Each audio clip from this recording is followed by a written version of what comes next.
প্রচলিত আছে ঘুমন্ত বাঘকে জাগাতে নেই।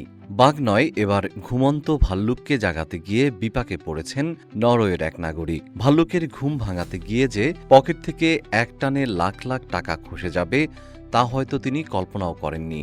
নরওয়ের বরফ ঢাকা দ্বীপে মিষ্টি রোদে একটু আরামে ঘুমাচ্ছিল এক মেরু ভাল্লুক। ঘুমন্ত ভাল্লুককে জাগাতে জাহাজের উচ্চ শব্দের ফগ হর্ন বাজান এক পর্যটক, আর সেই অপরাধে তাকে গুনতে হয়েছে 50,000 নরওয়েজিয়ান ক্রোনার, যা বাংলাদেশি অর্থে প্রায় 7 লাখ টাকার সমান।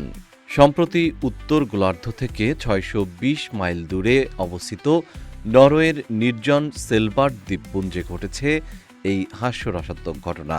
জাহাজ নিয়ে যাওয়ার সময় উপকূলে সাদা মেরু ভাল্লুককে শুয়ে ঘুমাতে দেখেন জাহাজের কিছু যাত্রী।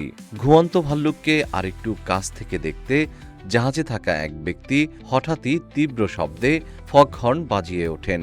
বিকট আওয়াজে ভাল্লুক আতঙ্কে লাফিয়ে জেগে ওঠে এবং সেখান থেকে দৌড়ে পালায়। কিন্তু কাণ্ড দেখে শান্ত থাকেনি সেলবার্ট দ্বীপের পরিবেশ রক্ষা কর্তৃপক্ষ।